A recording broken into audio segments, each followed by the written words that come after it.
মাত্র আর কয়েকটা দিন রয়েছে তোমাদের পরীক্ষা। সুতরাং এই কয়েকটা দিন কিন্তু তোমাকে রিভাইজ করতে হবে এবং যেগুলো পড়ছো সেগুলো কিন্তু একটু লেখার চেষ্টা করবে, ঠিক আছে। অনেক প্রশ্ন তো রয়েছে বিভিন্ন সাবজেক্টের উপর, তোমরা জানো, ঠিক আছে। তো তোমাদের সামনে তুলে ধরছি শিক্ষা বিজ্ঞানের ফাইনাল সাজেশন 2024, যেসব প্রশ্নগুলো তোমাদের সামনে তুলে ধরছি তোমরা অবশ্যই এগুলো ভালো করে পড়ে নেবে। ওকে, প্রথম প্রশ্নটি রয়েছে, সাধারণ মানসিক ক্ষমতা কাকে বলে? স্পিয়ারম্যানের দ্বি উপাদান তত্ত্বটি আলোচনা করো।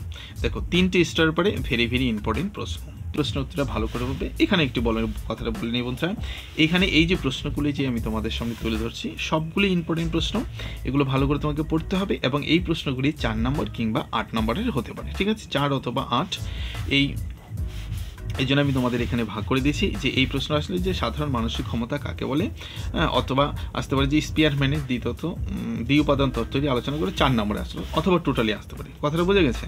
মানে যে প্রশ্নগুলো তুলেছে সেটা 4ও আসতে পারে, 4 আসলে তোমাকে ভেঙে অর্ধেক আসবে, হ্যাঁ, এবং হচ্ছে 8 নম্বরেও আসতে পারে। সুতরাং তুমি রেডি করো, 4 এবং 8-এর জন্য তোমার উভয় প্রশ্নের জন্য উত্তর তৈরি করা হয়ে যাবে। ওকে, দ্বিতীয় প্রশ্নটা, ক্ষমতা কাকে বলে? থার্স্টনের বহু উপাদান তত্ত্বটি চিত্রসহ ব্যাখ্যা করো। 3 নম্বর প্রশ্ন বলছে, মনোযোগ বলতে কি বোঝো? শিক্ষাক্ষেত্রে মনোযোগের ভূমিকা মূল্যায়ন করো। 4 নম্বর প্রশ্নটা, শিখনের কৌশল হিসাবে স্কিনার বক্স কি? সংক্ষেপে স্কিনার বক্সের পরীক্ষাটি বর্ণনা করো। কতটা ইম্পর্টেন্ট রয়েছে প্রশ্নটা বুঝতেই পারছো। 5 নম্বর প্রশ্নটি কি বলছে? শিক্ষাক্ষেত্রে প্রাচীন অনুবর্তনের গুরুত্ব লেখো বা গুরুত্ব আলোচনা করো, কাকে বলে? এই প্রশ্নটাও কিন্তু ইম্পর্টেন্ট রয়েছে তোমাদের পরীক্ষার জন্য। 6 নম্বর প্রশ্নটি কি বলছে? এরকম প্রশ্ন হয় তোমরা জানো, ঠিক না, যে পরিসংখ্যান বন্টনটির গড় নির্ণয় করো, ঠিক আছে, গড় নির্ণয় করো, বা এই জাতীয় যে প্রশ্নগুলো আছে সেগুলো কিন্তু তোমাকে ভালো করে পড়তে হবে। এগুলো কিন্তু একটা আসবে, ঠিক আছে। এগুলো কিভাবে বের করতে হয় নিশ্চয়ই তোমরা জানো, ঠিক আছে। শ্রেণীগুলির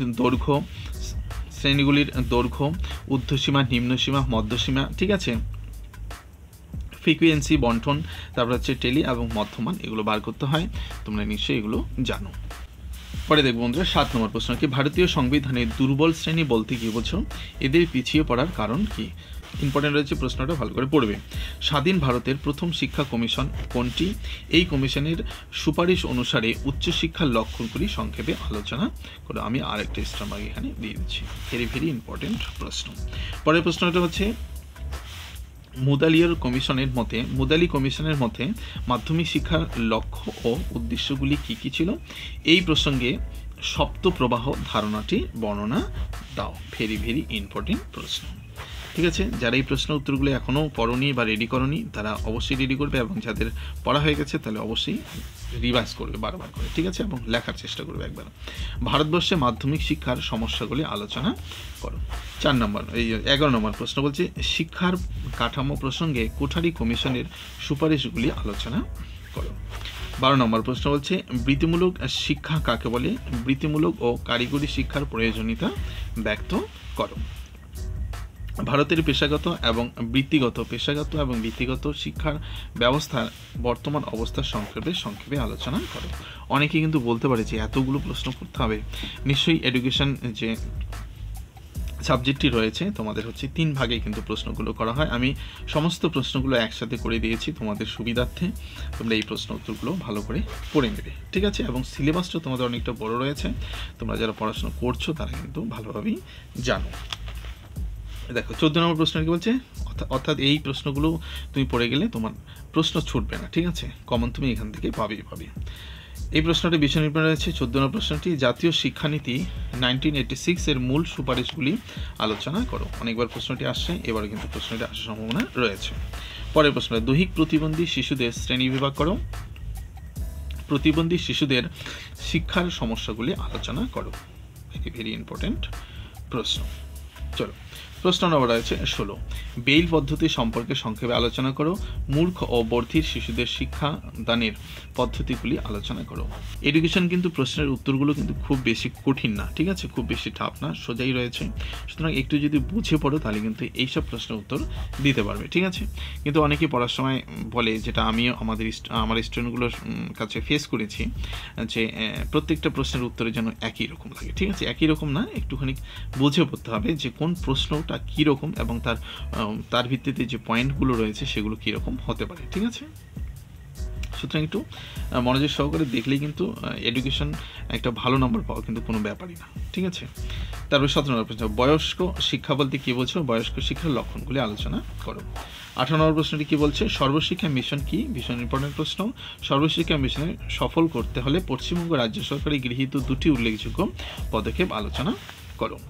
পরে 19 নম্বর প্রশ্ন, সর্বশিক্ষা অভিযানের যে কোনো 4টি মূল উপাদান, যে কোনো 4টি মূল উদ্দেশ্য লেখো এবং কার্যকরী ক্ষমতা সম্পর্কে আলোচনা করো। 4 4 8 নম্বর রয়েছে। জ্ঞান অর্জনের শিক্ষা, এই উদ্দেশ্য পূরণের বিদ্যালয়ের ভূমিকা সংক্ষেপে আলোচনা করো। এই প্রশ্নটা এখানে 8 নম্বর হতে পারে বা 4 নম্বর হতে পারে এটা। পরে আছে কি? কর্মের জন্য শিক্ষা, এই উদ্দেশ্য পূরণের বিদ্যালয়ের ভূমিকা সংক্ষেপে আলোচনা করো। মোস্ট ইম্পর্টেন্ট একটি প্রশ্ন, ঠিক আছে। এই দুটো পার্টের মধ্যে একটা পার্ট কিন্তু তোমার পরীক্ষা হলে এবার দেখতে পাবে। লাস্ট প্রশ্নটি রয়েছে, অর্থাৎ সাজেশনের যে লাস্ট প্রশ্নটি সেটাও খুবই ইম্পর্টেন্ট রয়েছে। কম্পিউটার এর শিক্ষামূলক উপযোগিতাগুলি লেখো বা আলোচনা করো। শিক্ষা ও কম্পিউটার একে অপরের পরিপূরক, এর ব্যাখ্যা করো, ঠিক আছে। তো এই যে 21টা প্রশ্ন রয়েছে, যেখানে 4 নম্বর এবং 8 নম্বর উভয় প্রশ্ন কিন্তু রয়েছে। এই 21টা প্রশ্ন যদি তুমি রিড করে যাও ভালো হবে, তাহলে তুমি এখান থেকে আরামসে প্রশ্ন কমন পেয়ে যাবে পরীক্ষা হলে, ঠিক আছে। তো পড়ে নেবে, যাদের পড়া হয়ে গেছে তারা রিভাইজ করে নেবে, এবং যাদের পড়া হয়নি এখনও তারা অবশ্যই প্রশ্নগুলো দেখে যাবে, উত্তরগুলো ভালো করে। সুতরাং পরীক্ষা হলে তুমি নিরাশ হবে না, এতটুকু বলতে পারি। ওকে, মাত্র কয়েকটা দিন রয়েছে, এদিক ওদিক সময় নষ্ট না করে যে প্রশ্ন সাজেশন দিলাম, তোমার যদি ভালো লেগে থেকে যে সাজেশনটা এই প্রশ্নগুলি ইম্পর্টেন্ট আছে তোমার যদি মনে হয়, তাহলে তুমি অবশ্যই এগুলো পড়ে যাও, ঠিক আছে। এছাড়াও তোমার যেগুলো পড়া রয়েছে বা তোমার টিচার যেগুলো দিয়েছে তোমাকে, সেগুলো ইম্পর্টেন্ট রয়েছে নিশ্চয়ই। সুতরাং সেগুলোর সাথে একবার মিলিয়ে দেখতে পারো। ভালো থেকো, সুস্থ থাকো। সুস্থ থাকার অত্যন্ত জরুরি। পরীক্ষার কয়েকটা দিন। দেখা হচ্ছে নতুন কোনো ভিডিওতে।